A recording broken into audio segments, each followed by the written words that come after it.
સુરતમાં યોજાયેલા ડીજીપી કપનું આજે સમાપન થયું છે। ગુજરાત રાજ્ય ડીજીપી કપ વોલીબોલ ટુર્નામેન્ટની આજે ક્લોઝિંગ સેરેમની યોજાઈ હતી। સુરતમાં ઇન્ડોર સ્ટેડિયમ ખાતે 13મી ડીજીપી કપ વોલીબોલ ટુર્નામેન્ટ રમાઈ હતી। સુરતમાં યોજાયેલા ડીજીપી કપનું આજે સમાપન થયું છે। ગુજરાત રાજ્ય ડીજીપી કપ વોલીબોલ ટુર્નામેન્ટની આજે ક્લોઝિંગ સેરેમની યોજાઈ હતી।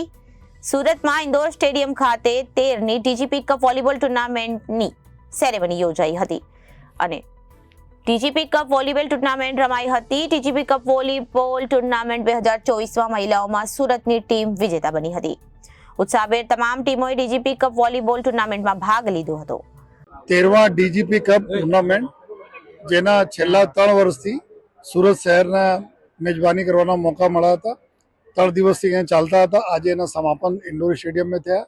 કુલ 17 જેટલા ટીમો હતી, જેમાં 12 પુરુષોને 5 મહિલાઓના પૂરે આપણા રાજ્યના અલગ અલગ યુનિટ્સ ના ટીમો હતી। જેલના એસઆરપીના બધી જગ્યાને આમાં આજે જો સુરત સિટીના જો ટીમ હતી, મહિલાની ટીમ આ ચેમ્પિયન થઈ અને પુરુષોમાં એસઆરપીની ટીમ જો ચેમ્પિયન થઈ। 222 જેટલા પ્લેયરો અહીંયા આવ્યા હતા। ખૂબ સરસ માહોલમાં અમારા પ્લેયરો અહીંયા રમ્યા જોઈએ અને અમે આભાર માનીએ છીએ અમારી સ્પોર્ટ્સ ઓથોરિટી ઓફ ગુજરાતના, સુરત વોલીબોલ એસોસિએશન અને રાજ્યના ગુજરાત રાજ્ય વોલીબોલ એસોસિએશન જો સરસ ટુર્નામેન્ટ રમાડ્યા। અને આ જો એક એવા ગેમ હોય છે કે જો લગભગ અમારા પોલીસ સ્ટેશન, પોલીસ લાઇન હોય, બધી જગ્યાએ આ ગેમ રમાતા હોય છે। તો બહુ ટ્રેડિશનલી જ્યારથી પોલીસ છે ત્યારથી આ બધા ગેમ છે એવા કહી શકાય જોઈએ। અને આ ગેમના માધ્યમથી અમારા જો પોલીસ જવાનો જો આપણા રાજ્યના ખૂણે કોનામાંથી આવે છે, એકબીજા સાથે ખૂબ સારા સંકલન જળવાય છે।